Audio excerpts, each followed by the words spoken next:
वसुदेवसुतं देवसुतं देवं देवं कंसचाणूरमर्दनं कंसचाणूरमर्दनं देवकी देवकी परमानन्दं परमानन्दं कृष्णं कृष्णं वन्दे वन्दे जगद्गुरुं जगद्गुरुं कृष्णं कृष्णं वन्दे वन्दे जगद्गुरुम्. जगद्गुरुम्।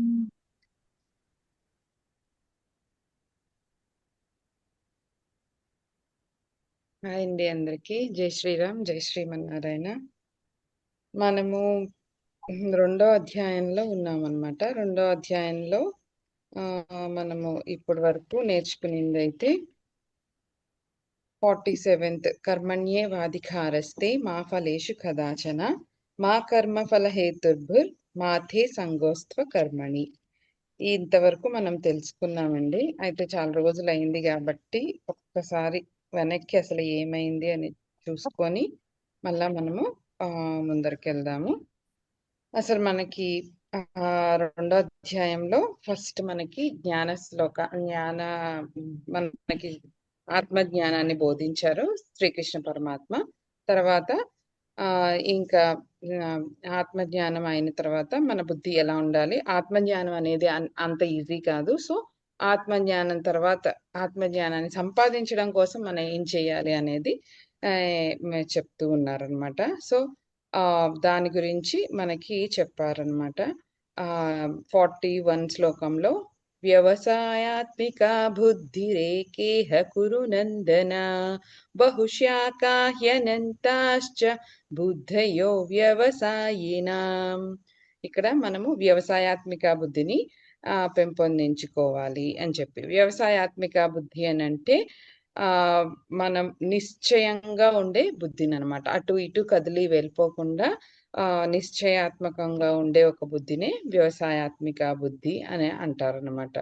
సో లేదు అని అంటే నువ్వు ఆ వ్యవసాయాత్మిక బుద్ధిని పెంపొందించుకోకపోతే ఇంకా బహుశాఖ హెనంతాశ్చ అంటే ఇప్పుడు ఒక చెట్టుకి శాఖలు ఎట్లా కొమ్మలు ఎలాగా ఎన్ని వస్తాయో అలాగా నీ బుద్ధి అనేది అవిచ్ఛిన్నంగా అయిపోతుంది. నువ్వు కాన్సన్ట్రేట్ చేయలేవు. సో బుద్ధిని ఒకే ఒకే విధంగా నువ్వు ఉంచుకోవాలి అని చెప్పి కాన్సన్ట్రేషన్ అండ్ నిశ్చయాత్మక బుద్ధి, అస్తమాను మారిపోకుండా ఉండే బుద్ధిని అలవరుచుకోవాలి అని చెప్పి చెప్తున్నారనమాట. అండ్ తర్వాత 42, 43, 44 ఈ 3 శ్లోకాల్లో మనకి ఇంతవరకు మనము ఎలా అంటే ఇప్పుడు ఏదైనా పూజ చేసినప్పుడు పుష్పితాం వాచం అంటే మనము ఫలాకాంక్షతో ఎలా చేస్తాము, అసలు ఏ విధంగా ఆయనకి దండం పెట్టాలి అండ్ మనము ఏం కోరుకోవాలి అనే దాని గురించి ఈ 3 శ్లోకాల్లో చెప్పారనమాట మనకి. అది ఏంటి అని అంటే షార్ట్గా ఫినిష్ చేద్దాము.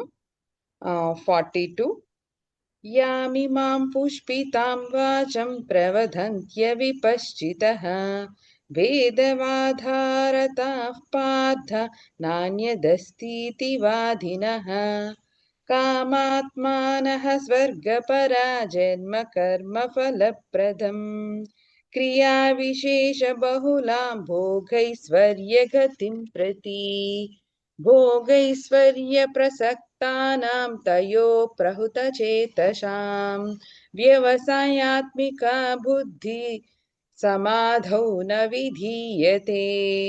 ఈ 3 శ్లోకాల్లో ఆయన మనము సకామ కర్మల గురించి చెప్పారనమాట. సకామ కర్మలు అని అంటే మనం ఏదైనా కోరుకొని చేసే కర్మలు. ఇప్పుడు నాకు ఫస్ట్ క్లాస్ రావాలి అని చెప్పి నేను ఇప్పుడు దేవునికి రోజు వెళ్ళి కరెక్ట్గా పరీక్షలప్పుడే దేవుడు గుర్తొస్తాడు అనమాట. సో అలా మనం వెళ్ళి పూజలు చేసి వచ్చి మళ్ళా నాకు ఇది కావాలి, నాకు ఈ ఉద్యోగం కావాలి, ఈ చదువు రావాలి, ఇలా కావాలి అని మనము ఒక పర్టిక్యులర్గా ఒక కోరిక కోసం మనం చేసే కర్మలని సకామ కర్మలు అని చెప్పి అంటారనమాట. ఈ సకామ కర్మలు అనేది నీకు మంచిది కాదు అని చెప్పి మనకి ఈ 3 శ్లోకాల్లో చెప్తున్నారు. అండ్ ఫలస్థుతి అంటే మనము ఏది కావాలి ఫలము, ఏ ఫలం కావాలో దాని గురించి మాత్రమే కాన్సన్ట్రేట్ చేసి చేసే కర్మలు మనకి అప్పటికప్పుడు ఆ కోరికలను తీర్చొచ్చు. కానీ మ నీకు కరెక్ట్‌గా ఇవ్వాల్సినది రాదు. సో, ఒక ఒకదానికి ఒకటే కాదు ఫలము. చాలా ఫలాలుంటాయి.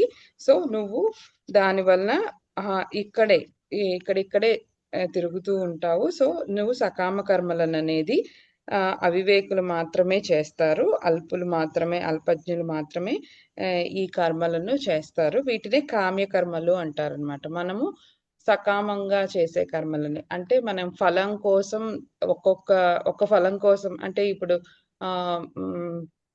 పిల్లలు పుట్టాలంటే ఒక యాగం గాని, వ్రతం గాని అట్లా చేస్తాం గదా! సో, అలాంటి వాటిని ఆహ్, హ్మ్. చెయ్యమనే చెప్తున్నారు. చెయ్యొద్దని మాత్రం చెప్పట్లేదు. వేదాలు అవి సూచించాయి గాబట్టి చెయ్యి. కానీ దాంట్లో ఫలశ్రుతి మీదే కాన్సంట్రేట్ చేయకుండా, దాంట్లో ఉన్న మంత్రం మీద కాన్సంట్రేట్ చేసి, దాంట్లో గూడా జ్ఞాన సముపార్జన కోసం ఉంటుంది. ఆ జ్ఞాన సముపార్జన కోసం నువ్వు దాని మీద కాన్సంట్రేట్ చేసి చేయాలి కానీ, ఫలశ్రుతి మీద మాత్రం కాన్సంట్రేట్ చెయ్యొద్దు అని చెప్పి మనకి చెప్తున్నారు. సరే, అలా ఇంతవరకు మనం చేసిందైతే అలాగే చేసాం. సరే, అలా చెయ్యొద్దు అని చెప్తున్నారు. సరే, అప్పుడేం చెయ్యాలి అని మనం అడిగే లోపలే మనకి ఆయన చెప్తున్నారు 45th శ్లోకము. త్రైగుణ్య విషయా వేద నిస్త్రైగుణ్యో భవార్జున నిద్వంద్వో నిత్య సత్వస్థో నిర్యోగక్షేమవాత్మవాన్.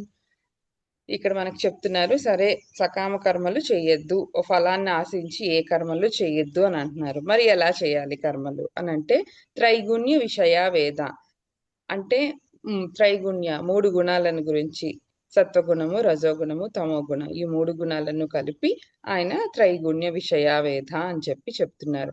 ఈ 3 గుణాల గురించే వేదాలు, ఉపనిషత్తులు అన్నీ చెప్తాయి. ఈ 3 గుణాలను కూడా నువ్వు వదిలేసే నువ్వు ఈ మూడు గుణాలను కూడా వదిలేసి ఆత్మవాన్ అంటే నీ ఆత్మలో నీ ఆత్మజ్ఞానాన్ని సంపాదించి ఆత్మజ్ఞానంలో నువ్వు ఉండాలి అని చెప్పి చెప్తున్నారనమాట. నిర్యోగక్షేమ ఆత్మవాన్ నిర్యోగక్షేమ నీ యోగాన్ని క్షేమాన్ని కూడా అన్ని వదిలేసి నువ్వు ఆత్మలో ఉండాలి. నీ యొక్క ఆత్మజ్ఞానంలో నిర్మగ్నుడివై ఉండాలి అన్నట్టు మనకి చెప్తున్నారనమాట. త్రైగుణ్య విషయ వేద అంటే మనకి వేదాలను కూడా అంటే మొత్తం అన్ని మనకి ఏదైతే ఇప్పుడు మనం ఎగ్జాంపుల్ చెప్పాలి అని అంటే ఇప్పుడు మనకు ఒక ముళ్ళు గుచ్చుకుంది. సో ఆ ముళ్ళు గుచ్చుకున్నప్పుడు ఆ ముళ్ళుని తీయడానికి కూడా మనం ఇంకొక సూదిగా ఉండే ఒక ముళ్ళుని గాని, ఒక పిన్నుని గాని అట్లంతా మనం దాన్ని ఉపయోగించే తీస్తాం. అలా అని దాన్ని మళ్ళా ముళ్ళుని ఉపయోగించే తీసాం గదా అని చెప్పి ఆ ముళ్ళుని మనం అంటే ఆ పిన్నీస్‌ని క్లోజ్ చెయ్యకుండా మనం దగ్గర పెట్టుకుంటే మళ్ళా మనకు గుచ్చుకుంటది కదా! సో, మనం అలా దాన్ని కూడా ఎలా వదిలేస్తామో అలాగే నువ్వు ఒక స్టేజ్‌కొచ్చిన తర్వాత త్రైగుణ్య విషయవేద ఈ ఈ ఈ విషయ జ్ఞానాల వలన వచ్చే ఈ వీటిని గూడా వదిలేసేయి అని చెప్పి చెప్తున్నారనమాట. ఆ విధంగా ఆయన చెప్తూ నెక్స్ట్ ఆత్మజ్ఞానాన్ని ఇది వదిలేయమన్నారు. సో, ఇది గూడా వదిలేయమన్నారు. నెక్స్ట్ అప్పుడు అన్నీ వదిలేస్తే మరి సకామ కర్మలంటే నాకిప్పుడు ఉద్యోగం రావాలి. మా అమ్మాయికి మంచి సీట్ రావాలి అని చెప్పి నేను పూజ చేస్తున్నాను. సో, అది గూడా వదిలేయమనంటే మరి నాకు ఏం చేయమంటారు? ఏం చేయడం వల్ల ఏమొస్తది? అనే దానికి గురించి గూడా మనకిక్కడ చెప్తున్నారనమాట. యావానర్ధ ఉదపానే సర్వతః సంప్లుతోదకే తావాన్ సర్వేషు వేదేషు బ్రాహ్మణస్య విజానతః. నువ్వు సకామ కర్మలు చేస్తే ఎలా ఉంటది సకామ కర్మ కాకుండా మనకిక్కడ నిష్కామ కర్మ గురించి ఇంట్రడక్షన్ ఇస్తున్నారనమాట. ఈ నిష్కామ కర్మను గనక నువ్వు చేస్తే ఎలా ఉంటది అనే దాని గురించి చెప్తున్నారు. యావానార్థ ఉదపానే అంటే ఇప్పుడు ఒక బావి ఉదపానే అంటే ఒక బావులనమాట. అంటే దాంట్లో ఎక్కువ వాటర్ అంతా ఉండదు. చిన్న చిన్న బావులు గాని, చలములు గాని అంటారనమాట. చలములు అనంటే మీకు వాటర్ ఫ్లోయింగ్ వాటరు ఒక రివర్‌లోని ఫ్లోయింగ్ వాటర్ కూడా ఎండిపోయిన తర్వాత కొంచెం ఆ మట్టిని గనక మనము కొంచెం ఒక అడుగు, 1.5 అడుగు అట్లా తవ్వితే మనకి కొంచెం వాటర్ ఫార్మ్ అవుతుందనమాట. దాన్ని చలములు అని చెప్పి అంటారనమాట. సో, బావి అయినా, చలములైనా నీకు కొంచెం వాటరే ఉంటుంది. సో, అలా నువ్వు సకామ కర్మ చేశావు అనంటే నీకు కొంచెం ఫలమే ఉంటుంది. అదే నిష్కామ కర్మ చేస్తే నీకు చాలా ఎక్కువ ఫలితాలు చాలా నువ్వు నువ్వు గూడా దాన్ని ఊహించవు. ఏ విధంగా వస్తాయో నీకు అలా వస్తాయి అన్నట్టు చెప్తున్నారనమాట. యావానార్థ ఉదపానే సర్వతప్ సంప్లుతోదకే. సర్వతప్ సంప్లుతోదకే అంటే అంత ఎక్కువనమాట. ఇప్పుడు ఈ బావి ఎలా ఉందో అలాంటివి సకామ కర్మ చేస్తే నీకొస్తాయి. అదే నిష్కామ కర్మ చేస్తే ఒక జలపాతం అనమాట. ఒక జలపాతంలో వాటర్ ఎంతుంటుంది? అన్ని ఫలితాలొస్తాయి నీకు. సో, నువ్వు నిష్కామ కర్మని మనకి నిష్కామ కర్మ చెయ్యడానికి ఇక్కడ పరమాత్మ ఒక ఆహ్, పుషప్‌లు అన్నట్టు ఇస్తున్నారనమాట. సో, మనము దానివల్ల నీకు ఇన్ని ప్రయోజనాలున్నాయి. సో, నువ్వు ఈ ప్రయోజనాలన్నిటినీ పొందాలి అనంటే నిష్కామ కర్మని చెయ్యాలి. ఆ నిష్కామ కర్మ అసలు నిష్కామ కర్మ అంటే ఏంటి అనేది మనకి నెక్స్ట్ శ్లోకంలో వస్తుందనమాట. సో, సకామ కర్మని వదిలేసేయి, నిష్కామ కర్మని చెయ్యి అని చెప్పి మనకి ఇంతవరకు చెప్పారనమాట. సో, ఇక్కడ మనకి ఇది ఈ ఇది చాలా ఇంపార్టెంట్ శ్లోకం అనమాట. సో, మనమందరం చాలా మంది వినే ఉంటాము. అండ్ మనకి ఎంతో ఎంతో పరిచయం ఉన్న శ్లోకం అనమాట. 47th శ్లోకం. कर्मण्येवाधिकारस्ते मा फलेषु कदाचन मा कर्मफलहेतुर्भुर्मा ते संगोऽस्त्वकर्मणि కర్మణ్యేవాధికారస్తే. ఇక్కడ మామూలుగా ఒక్కొక్క శ్లోకంలో ఒక్కొక్క 2 లైన్స్ కలిపి మనకి ఒక శ్లోకంగా ఒక లైన్‌గా మీనింగ్ వస్తుంది. కానీ దీంట్లో 4 లైన్‌లకి కూడా మీనింగ్ ఉంటుందనమాట. దీన్ని కర్మణ్యేవాధికారస్తే ఇది ఒకటి. మా ఫలేషు కదాచన ఇది ఒకటి. నెక్స్ట్ మా కర్మఫల హేతుర్భుర్ ఇదొకటి. మాతే సంగోస్త్వ కర్మణి ఇది. మొత్తం 4టికి కలిపి ఇక్కడ 4టికి 4 అర్థాలు ఉంటుందన్నమాట. సో, ఈ ఈ వాక్యాన్ని గనక మనము మన జీవితంలో గనక అవలంబించగలిగితే, మనం ప్రాక్టీస్‌లోకి తేగలిగితే ఇంకా లైఫ్ అనేది మారిపోతుందన్నమాట. సో, ఇది దీన్ని అర్థం చేసుకోవడం చాలా ఈజీ అండ్ చాలా కష్టము. లోతుగా వెళ్ళడం కష్టము. అండ్ పైన అర్థం చేసుకోవడం ఈజీ అనమాట. సో, దీన్ని లోతుగా వెళ్ళి మనం గనక అవలంబించగలిగితే డెఫినెట్‌గా మనము చేంజ్ అనేది మన లైఫ్‌లో చూస్తామనమాట. సో, చాలా మంచి శ్లోకము. దీని గురించి ఒక్కసారి కొంచెం విపులంగా తెలుసుకుందాము. ఆల్రెడీ మనం అయింది. కానీ ఇంకొక్కసారి ఓకే. కర్మణ్యేవాధికారస్తే కర్మణ్యేవ అధికారస్తే. కర్మణ్యేవ కర్మ అంటే పని. నువ్వు చేసే పనికి నువ్వు అధికారివి కావాలి. కర్మణ్యేవ అధికారస్తే. కర్మణ్యేవ అధికారస్తే. నువ్వు చేసే పనికి నువ్వు అధికారివి కావాలి. అంటే నువ్వు ఇప్పుడు ఏదైనా అధికారివి ఎలా అవుతావు? అధికారి ఎలా అవుతావు? ఇప్పుడు ఏదైనా పోస్ట్‌లో అధికారి అనంటే దాంట్లో ఆయన నైపుణ్యం కలిగిన వాడు అని అర్థం కదా! దానికి ఒక ఎగ్జామ్ రాస్తాడు. దాన్ని సంపాదించడానికి దాని విలువలేంటి అని తెలుసుకుంటారు. అండ్ దాన్ని నెక్స్ట్ ఏం చేయాలి అనేది కూడా ఆయనకి దాని మీద ఫుల్ గ్రిప్ ఉంటుందన్నమాట. సో, నీవు చేసే పనిలో అధికారివి కావాలి అని చెప్పి చెప్తున్నారన్నమాట. కర్మణ్యేవ అధికారస్తే అలా నువ్వు అధికారివి కావాలి. కర్మణ్యేవ అధికారస్తే మా ఫలేషు కదాచన. సరే నువ్వు అధికారివి కదా అని చెప్పి నువ్వు ఫలాన్ని ఆశించకూడదనమాట. సో, నువ్వు చేసే పని నువ్వు ఏ పని చేస్తావో దాంట్లో నీకంత నైపుణ్యం కావాలి. అంత నైపుణ్యాన్ని నువ్వు సంపాదించుకో. నువ్వు ఏ పని చేసినా కూడా. సో, మా ఫలేషు కదాచన. మా ఫలేషు అంటే నువ్వు దాని ఫలితాన్ని గురించి ఆశించవద్దు. నువ్వు నీకు కర్మని చేసేంత వరకే నీకు అధికారం. ఫలం మీద నీకు అధికారం లేదు అని చెప్పి చెప్తున్నారనమాట. కర్మణ్యేవ అధికారస్తే మా ఫలేషు కదాచన. మా ఫలేషు అంటే అధికారము అనేది దాని మీద లేదు నీకు. సో ఇప్పుడు ఎగ్జాంపుల్ చెప్పాలంటే ఆ, ఇప్పుడు నేను ఒక స్కూల్ కట్టించాను. ఆ, పిల్లలు బాగా ఉండాలి, పిల్లలు చదువుకోవాలి అని చెప్పి ఒక స్కూల్ కట్టించాను. ఇప్పుడు ఒక కౌన్సిలర్ ఉన్నారు, వాళ్ళు స్కూల్ కట్టించారు. కట్టించిన తర్వాత వాళ్ళు కట్టించామా పిల్లలకి ఇంకా ఇచ్చేసామా దాన్ని మెయింటైన్ చేస్తున్నామా అన్నంత వరకే ఉండాలి. కానీ మీ పిల్లలు నా దాంట్లో నా స్కూల్లో చదివారు, సో నాకే మీరు ఓటు వేయాలి, నేను ఏది చెప్తే అది చెయ్యాలి, నేను మీ పిల్లల్ని చదివిపిస్తున్నాను, అట్లంతా ఎక్స్పెక్టేషన్స్ పెట్టుకోకూడదు అనమాట. ఏ పని మీద కూడా నువ్వు ఎంత చిన్న పని చేసినా దాని మీద ఎక్స్పెక్టేషన్స్ పెట్టుకోక, అండ్ ఎంత పెద్ద పని చేసినా కూడా దాని మీద ఎక్స్పెక్టేషన్స్ పెట్టుకోక, ఎక్స్పెక్టేషన్స్ లేకుండా నువ్వు చేయాలి పనిని అన్నట్టు మనకి ఇక్కడ చెప్తున్నారనమాట. అండ్ మా కర్మఫల హేతుర్భుర్.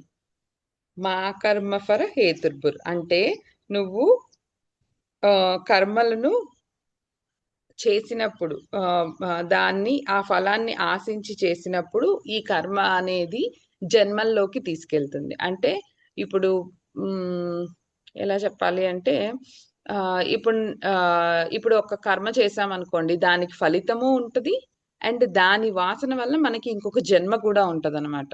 ఎప్పుడు సకామంగా మనం ఫలితాన్ని ఆశించి చేసినప్పుడు. సో అందుకోసమని నిష్కామంగా చెయ్యి.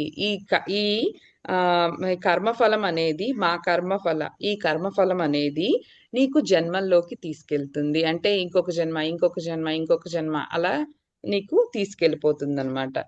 అది ఎగ్జాంపుల్, ఒక మామిడి పండుని తిన్నాం అనుకోండి మనము, అది తీయగా ఉందనుకోండి, ఇంకొకటి తినాలనిపిస్తుంది అనమాట.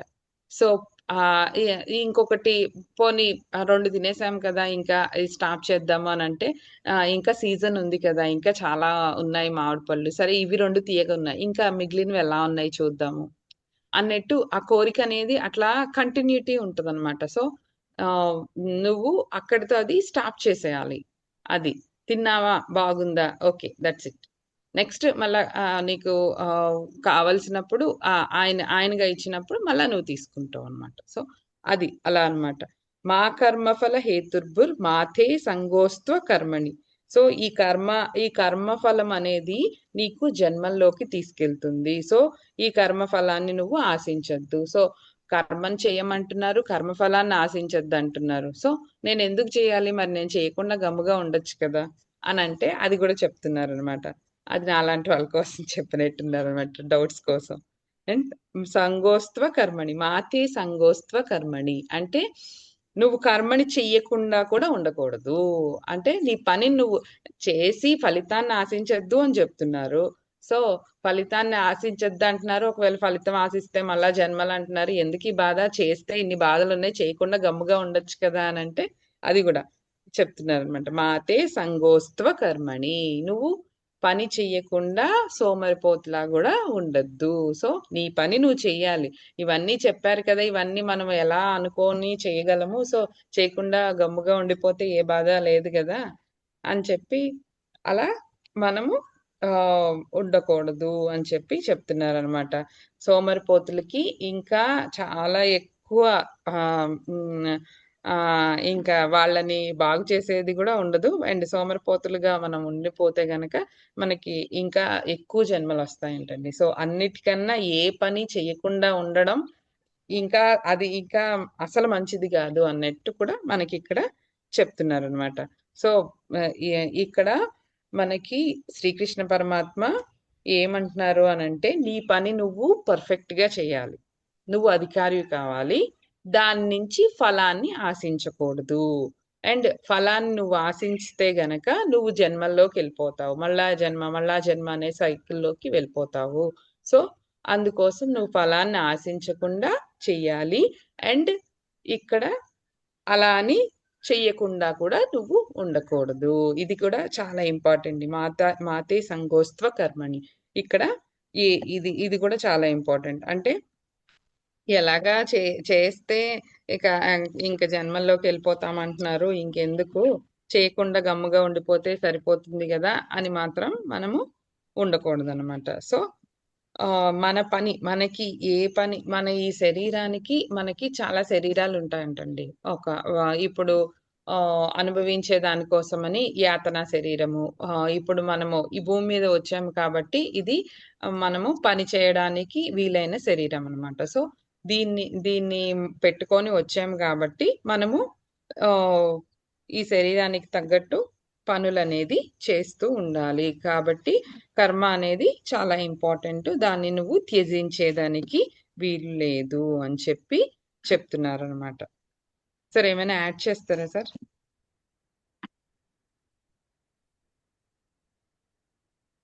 సార్ ఏమైనా యాడ్ చేస్తారా? ఇందులో మనం ఏది చేసినా కృష్ణార్పణం. మనం ఏ పని చేసినా కూడా ఆ పనిని ఆయనకు అర్పించేయటం. ఫలితం మీద మనకు అధికారం లేదు. ఇప్పుడు మనం జ్యోతి పొద్దున్న 5:30, 5:20కి 5:25కు రావాలి. అది దాని మీద మనకి అధికారం ఉంది. రాలేదు, దాని మీద మనకేం అధికారం? ఏమి లేదు. అట్లా మనకి ఏంటంటే ఫలితాన్ని మనం ఆశించకూడదు అని. ఇప్పుడు లక్ష్మీతేజ గారిని రోజు ప్రశ్న అడగాలని చెప్తాం. దాని మీద మనకి అధికారం ఉంది. ఆమె అడగకపోతే మనకేం అధికారం ఉంది? ఏమక్క? అంత ఇన్ఫర్మేషన్ ఇస్తుంది. మీరు ఇన్ఫర్మేషన్ ఇస్తున్నారు. అంటే మనం ఇక్కడ కరెక్టే కర్మణ్యవాధిక కదా. మా ఫలేషు కదాచన అని చెప్పిన దానికి లైవ్ ఎగ్జాంపుల్ తీసుకుంటాం. ఏదో ఎక్కడదో ఏదో చెప్పేదానికంటే ఇప్పుడు జరిగింది చెప్పేస్తే తేలిక ఉంటుంది కదా అర్థం చేసుకోవటానికి. అలాగే సరే, అంతే కదా. మనకి ఏ కర్మ మీద మనకు అధికారం లేదు. ఏ కర్మ మీద మనకు అధికారం లేనప్పుడు మనం ఎందుకు చేయాలి? నాకు గుర్తింపు లేదు, నేను ఈ పని చేస్తున్నాను, నన్ను ఎవరు థ్యాంక్స్ చెప్పట్లేదు, నేను ఎందుకు చేయాలి అని అనుకున్నాం అనుకోండి. అందరూ అలాగనేసి ఇప్పుడు మానేసి కూర్చున్నారు అనుకోండి, ఏం జరుగుతుంది?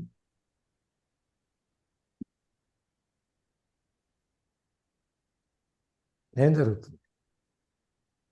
ఎక్కడ పనులు అక్కడ ఆగిపోతాయి సార్. ఎక్కడ పనులు అక్కడ ఆగిపోతాయి. ఇంకా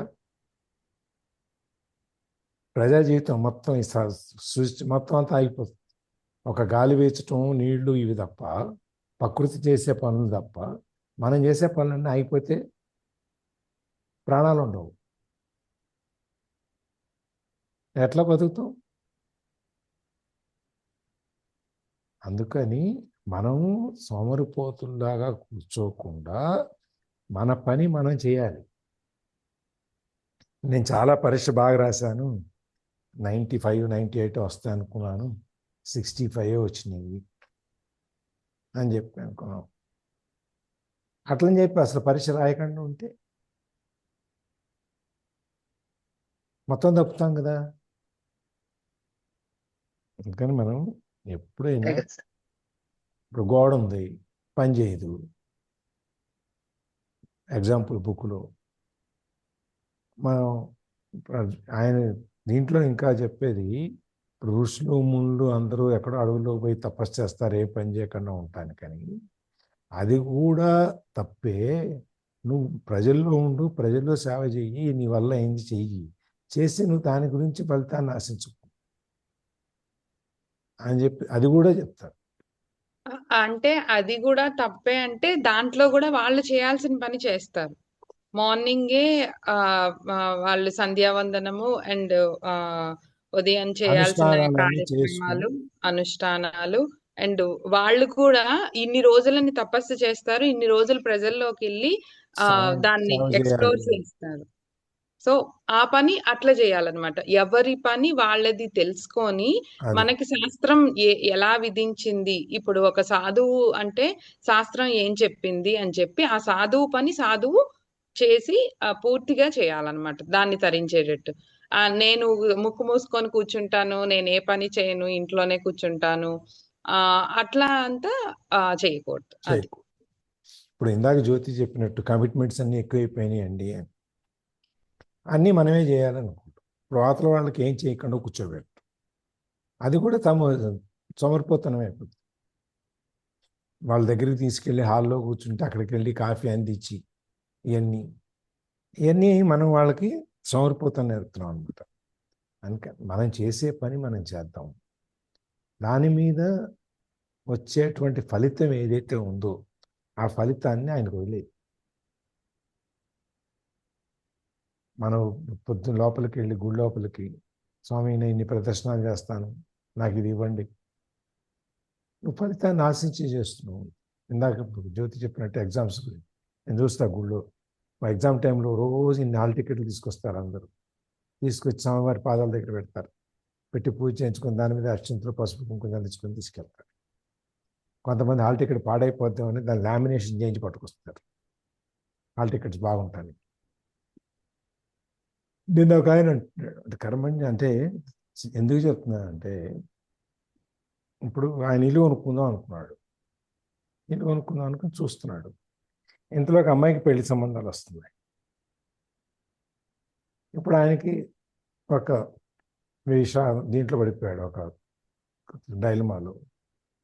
పెళ్లి చేయాలా, ఇల్లు కొనుక్కోవాలా? ఏమైనా ఏం చేసామన్నా నిన్న అంటే ఏం లేదు సార్, అర్థం కావట్లేదు సార్, ఆయన మీద వదిలేశానండి అని. మరీ మంచిది, ఆంజనేయ స్వామి మీద వదిలేసావు కదా, ఇవ్వదు, రైట్. ఇప్పుడు మరి ఇల్లు కొంటున్నావా అన్న. మళ్ళీ లేదండి పెళ్లి చేద్దాం అనుకున్నానండి. మరి ఇక్కడ నువ్వు ఆంజనేయ స్వామి మీద వదిలేసింది ఉంది. నువ్వు పెళ్లి చేద్దాము అని చెప్పి డిసైడ్ చేసుకున్నప్పుడు ఇంకా ఆయన మీద ఏం వదిలేసావు? వదిలేయలేదు అంటే ఆయన మీద నీకు నమ్మకం లేదా? సార్ మీరు ఎక్కడికో తీసుకెళ్తారు నన్ను అంటే ఫలితాన్ని నువ్వు ఆయన మీద వదిలేసినంత నమ్మకం, నీకు విశ్వాసం ఉన్నప్పుడు నువ్వెందుకు నేను పెళ్లి చేయను, నేను ఇల్లు కొను, లేకపోతే నేను ఇల్లే కొంటాను, పెళ్ళే చేస్తాను, ఈ నిర్ణయాలన్నీ ఎందుకు నీకు? ఏది ఫస్ట్ వస్తే అది చేయాలి అంతే. నీకు ఇల్లు వచ్చింది, ఇల్లు కొనుక్కో, ఇల్లు కొనుక్కుంటే పెళ్లి సెటిల్ అవుద్ది అంతే. నిన్న దండం పెట్టే సార్ మీరు ఎక్కడికి తీసుకెళ్ళిపోయారు సార్ అంటే మనం చేసే పని మీద ఏ పని చేసినా కూడా మనం అది ధ్యానం అని అనుకున్నాం. కాఫీ పెట్టేటప్పుడు స్టవ్ మీద వెలిగించి పాలు కలిపి నీళ్ళు పోసి పాలు పోసి పంచదార వేసి కాఫీ పొడి వేసి ఇవన్నీ ఏ పని చేసినా, ఇప్పుడు ఇంతకుముందు శ్లోకంలో కూడా నువ్వు ఏ పని చేసినా ధ్యానంతో చెయ్యి. అంటే నీ పూర్తి ఫోకస్ కాన్సన్ట్రేషన్ దాని మీద పెట్టించి మిగిలిన నీకు అనవసరం. పంచదార ఎక్కువైందా, కాఫీ పొడి ఎక్కువైందా, పాలు తక్కువైందా, నీళ్ళే, ఇవన్నీ నీకు అనవసరం. సో నీ ధ్యాస అక్కడ ఉంటే ఇవన్నీ కరెక్ట్గా పడతాయి. అందుకని జీవితంలో మనం ఏది చేసినా దాని మీద పూర్తి ఫోకస్ ఉంచి, ఎటు మనసు అటు ఇటుగా ఇందాక చెప్తా ఉంది కదా, చెట్లు కొమ్మల్లాగా అటు ఇటు పీసి పోతూ ఉంటాయి, విచ్చలవిడిగా పోతాయి. మనం ఏం చేస్తాం, చెట్టుని కొంచెం లెవెల్గా పెరిగిన తర్వాత కట్ చేస్తాం. ఎందుకు చేస్తాము? అది విచ్చలవిడిగా పోకూడదు కాబట్టి. చెట్టు విచ్చలవిడిగా పెరగకూడదు పెట్టి కట్ చేసి మళ్ళీ దాంట్లో అది ఆరోగ్యంగా ఉంటుంది. అట్లాగే మనం కూడా మనం ఒక మొక్కని, ఒక చెట్టుని, ఒక పుష్పాన్ని మనం ఏ విధంగా అయితే చూసుకుంటామో అది చెప్తూ అక్కడ ఒక ఉదాహరణ చెప్పాడు. బంతి పువ్వు గురించి ఎక్కడది, అది చాలా వెనకాల సార్. అది పుష్పితాం వాచంలో పుష్పితాం వస్తుంది. పాపం ఆ దగ్గర 3 శ్లోకాలు ఉన్నాయి కదా అక్కడ. మోదుగు పువ్వు, బంతి పువ్వు ఇవన్నీ ఫలప్రదము కాని వాక్యములు, అంటే ఉపయోగం లేని మాటలు. ఈ మోదుగు పువ్వు, బంతి పువ్వులు మోదుగు పువ్వులు పూజ పనికిరావు. ఎవరైనా పెడతారా? బంతి పూలు పూజకి పెడుతున్నారా ఎవరన్నా? లేదు సార్. పువ్వు పనికిరాదు అని చెప్పలేదు సార్. దానికి అంత స్ట్రెంగ్త్ ఉండదు కదా, రాలిపోతా ఉంటుంది కదా. అదే సో అంటే నేను దాంతో పాటు ఇది కూడా కలిపి చెప్తున్నాను. బంతి సార్ పువ్వు తిరుపతిలోనే పెట్టేస్తున్నారు సార్ పెట్టకూడదు. బంతి పూలు. డెకరేషన్ పెడతారు, లోపల పూజకి పెట్టరు. అంటే డెకరేషన్ పెడుతున్నారు. చుట్టూ డెకరేషన్ పెడతారు, పూజకి పెట్టరు. మేము కూడా గుళ్ళో డెకరేషన్ పెడతాం, పూజకి పెట్టం. అది నువ్వు ఆ తెల్ల పూలు ఉంటాయి గోడ రోడ్డు మీద ఎక్కడంటే అక్కడ పొందరు, అవి కూడా పెట్టం. అంటే వాసన లేనివి పెట్టకూడదు అనేది ఇక్కడ ఈ మోదుగు పూలు, బంతి పూలు ఇవన్నీ రేఖలు ఊడిపోతాయి అన్నమాట. దాని గురించి చెప్తూ దానివల్ల ఎట్లాంటి ఫలితం ఉండదు అని నాకు దాని గురించి. ఇట్లాగే అన్ని మనం చేసే ప్రతి పనిని ఆ పని మీద శ్రద్ధ పెట్టేది. ఆయన గరికపాటి ఆయన చెప్తాడు ఫలశ్రుతి అని చెప్పి, ఇందాక చెప్పాను కదా. ఫలశ్రుతి చదవడం అంటే ఆయన అసలు మనం లక్ష్మీ అష్టోత్తరం చదువుతాం, అన్నిట్లో విష్ణు సహస్రనామం చదువుతాం, అన్నిట్లో ఫలశ్రుతి ఉంటుంది. ఆదిత్యుడు ఉంటుంది, ప్రతి దాంట్లో ఉంటుంది. ఆయన చదవడం అంటే అసలు ఏ బాధ లేదు, చదివితేనే బాధ. అదే ఫలశ్రుతి అనేది చదవక్కర్లేదు, చదవరంట.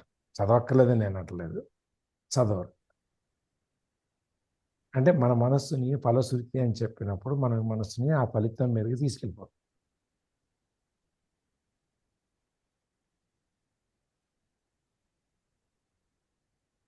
అందుకని ఇవాళ నుంచి అయినా జ్యోతితో సహా, జ్యోతి పైగా భగవద్గీత అన్ని చదువుతుంది, మళ్ళీ ఒక్కడి చేతి దాంట్లో నుంచి. ఇవాళ నా మీద పడ్డారంటే అనకు. ట్రై చేస్తున్నాం సార్, ట్రై చేస్తున్నాం. అర్థం అవ్వేదానికే ఇంతసేపు పడతా ఉంది. సో భగవద్గీత చెబుతూ భగవద్గీతను ఆచరించకపోతే మరీ కష్టం. లేదు సార్, చాలా చేంజ్ అయితే ఉంది, కానీ ఇంకా అవ్వాలి. Good, nice. సో అది మన పని మనం చేద్దాము. మన పని చేసి ఫలితాన్ని మనం ఆయనకు వదిలేద్దాం. పని చేసేటప్పుడు ఫలితాన్ని ఆశించి పని చేయొద్దు. మనకు అదేమి ఈ స్నేహితుడి సినిమాలో చెప్తారు కదా, 3 Idiots. నువ్వు విజయాన్ని ఆశించి పని చేయటం మొదలు పెడితే విజయం కాదు. నువ్వు నీ పని చేసుకుంటూ వెళ్ళు, విజయం దాని ఎంత వెనకాల అదే నీ వెనకాల పరిగెత్తుకుంటూ వస్తుంది. విజయం పరిగెత్తుకుంటూ వస్తే డబ్బులు పరిగెత్తుకుంటూ వస్తుంది. ఆ ముళ్ళు డైలాగ్ కూడా ఉంది అందులో, పోకిరి సినిమాలో. ఈ ముళ్ళు మంచిది కదా, ఆ ముళ్ళు తీయటానికి అని చెప్పి ఈ ముళ్ళు మంచిది కదా అని తీసి దాచిపెట్టుకోము, దాన్ని ఎరగొట్టాల్సిందే. లాస్ట్లో వస్తుంది డైలాగ్.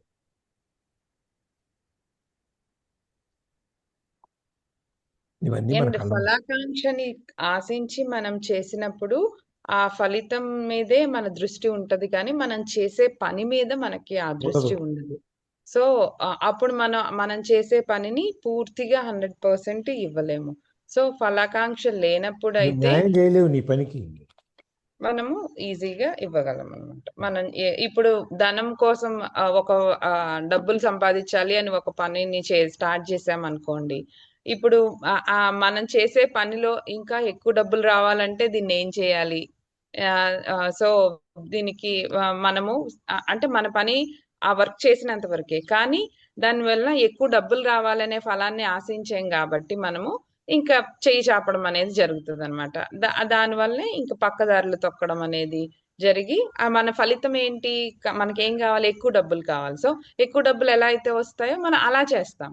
అలా కాకుండా నువ్వు ఏం చేయాలి అనే పనిని నువ్వు కరెక్ట్ గా చేస్తే నీకు రావాల్సింది వస్తుంది అనమాట. సో ఆ విధంగా ఒకదానికి ఒకటే ఫలితం అనేది ఉండదు. అలాగే ఇప్పుడు కీర్తిని ఆశించి మనము పనిని చేశామనుకోండి, ఇప్పుడు సంగీతం నేర్చుకుంటున్నారు ఎవరైనా, నేనే సంగీతం నేర్చుకుంటున్నాను. ఇప్పుడు నేను ఒక కొంచెం నేర్చుకున్న వెంటనే ఏవో ఒక 4 సాంగ్స్ నేను యూట్యూబ్ లో పెట్టాను.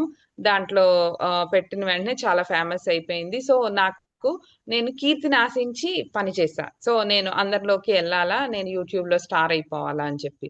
సో నేను వన్స్ స్టార్ అయిపోయిన తర్వాత మరి నేను నేర్చుకోను, ఇంకా కీర్తి వచ్చేసింది కదా. సో కానీ సంగీతంలో ఎన్ని ఉంటాయి, ఎన్ని చేయాలి? సో అవన్నీ నేను వాటి వరకు వెళ్ళలేనన్నమాట. సో నేను నా పనిని, అంటే నేను సంగీతం నేర్చుకోవాలి అనే దృష్టితో మాత్రమే నేను చేసే ఉంటే నేను దాంట్లో పైకి వెళ్తాను అనమాట.